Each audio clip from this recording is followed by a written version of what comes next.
There are a lot of different ways to turn a beat catalogue into income, yet most producers seem to know little about the business side of beat making beyond putting a PayPal button onto a SoundClick page.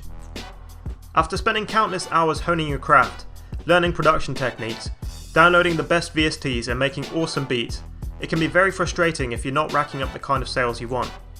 So here are my personal tips, backed up with some image and video proof and compiled after almost a decade of selling beats professionally. Number 1. Sell licenses to your beats. This is the easiest and still the best way to make money with your beats.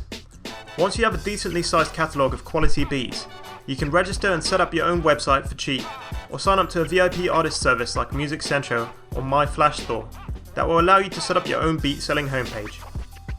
Some people also hustle their beats on music communities like SoundCloud and include email information for purchases, or more specified beat websites like beatstars.com. Generally, you will need a PayPal account in order to receive payments online, though you can also arrange payments with customers through services such as Google Wallet, bank transactions, or Western Union. Most producers sell licenses according to 3 main categories: lease license, exclusive license, and sync license. Lease licenses are non-exclusive licenses with a limited sales cap.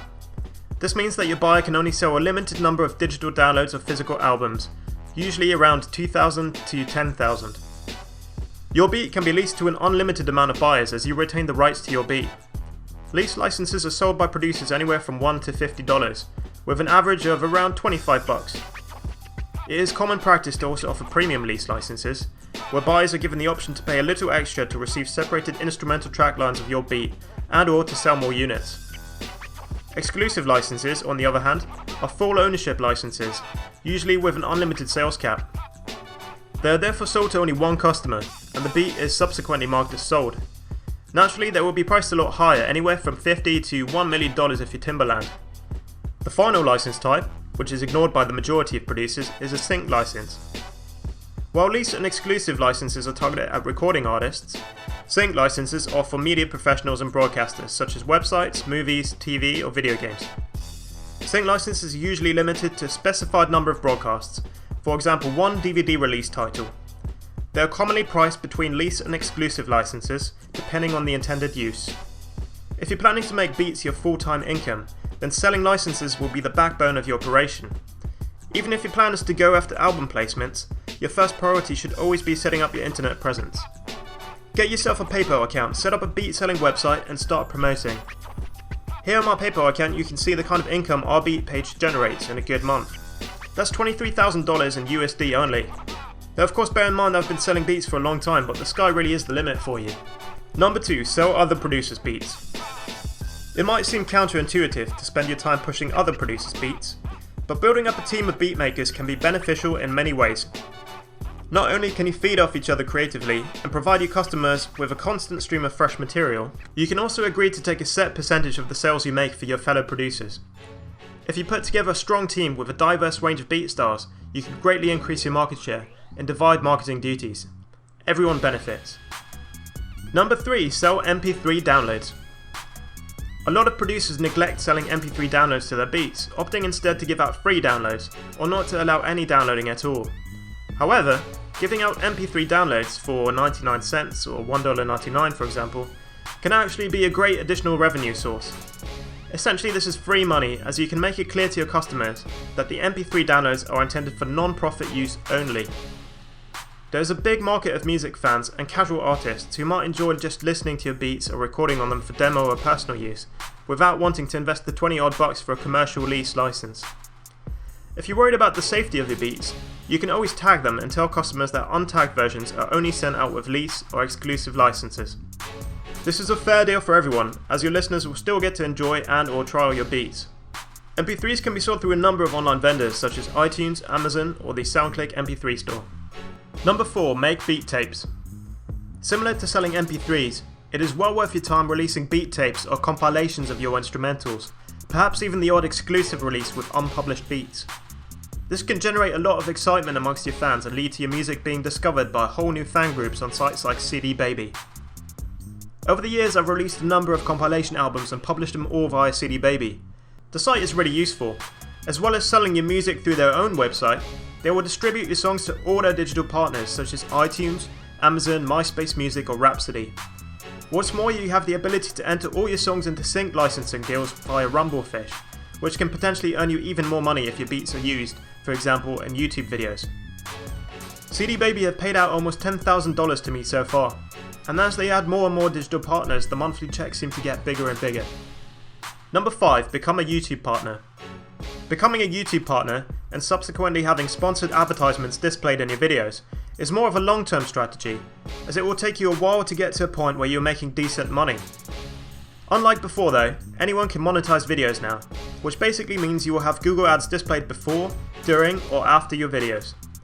You will need to have signed up to an AdSense account, and will earn a percentage of all ad revenue generated in this way. If you regularly update your YouTube channel with interesting content and get a lot of traffic, this can potentially be a really big earner. If you don't really have the time to make a lot of interesting videos, even just uploading a couple of beat videos a month, that is a video of a beat playing over some kind of static background image, could earn you a tidy sum. Personally, my channel has made over $11,000 in that way so far. Number 6. Get a TV placement. Getting a placement in a TV show, film, or video game can be an arduous process. There are thousands of producers out there submitting their material to placement opportunities on a daily basis. However, if you regularly network and build relationships with media professionals, companies, and agencies, you will eventually persevere and the spoils will be worth the toil.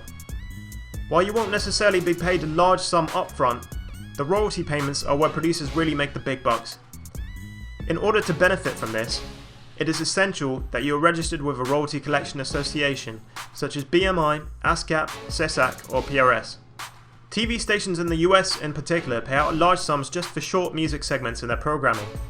My last quarterly royalty check from the PRS was for a single placement on CBS Sports, and that was something around $4,200 for 30 seconds of a beat.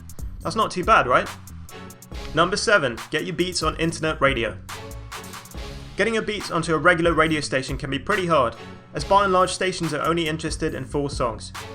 However, internet radio stations are a different matter. A lot of people enjoy browsing stations like Pandora or streaming websites like Spotify for instrumental music, and this is where it gets really interesting. Pandora and Spotify both share out their profits amongst members according to the amount of plays your music receives.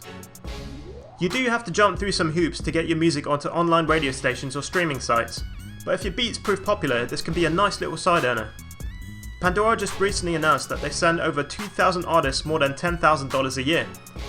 Artists like Drake and Lil Wayne even make $3 million a year. Number 8. Make a drum kit. A lot of producers have recently taken to the idea of packaging and selling their own drum sounds for other musicians. There is a vast amount of producers out there hunting for new and better drum samples, and if you've already built up a reputation with your beats, chances are there will be someone out there ready to jump at the chance of emulating your sound. Putting together a drum kit can be fairly time consuming, but if done correctly it can be a worthy investment. You can sell your kit on your own website, or even better, find the most popular drum kit websites out there and partner with them to retail your products. As they already have a ready-made sales platform, audience and marketing strategy, they will be better positioned to sell your products than you are. Be prepared though, most vendors will take a 50% cut of sales. This is pretty normal. Personally, I've always sold my kits through websites like producerloops.com, and as you can see, through them alone I've earned around $3,700 in commissions so far. If you get your kits on a couple websites like Producer Loops, Modern Producers, or the Music Central Marketplace, that could be a great side income for you. Number 9. Submit your beats to music libraries. There are a big number of music libraries and stock music websites online, ranging from general sites to industry-specific sites for film music, ad music, or video game music. When you upload your beats to these sites, you will usually have to enter into non-exclusive sub-publishing agreement, which basically means you are signing over the right for those websites to make money with your music in exchange for a profit share. They will usually charge somewhere in the region of 50 to 75%, so that's a pretty big chunk.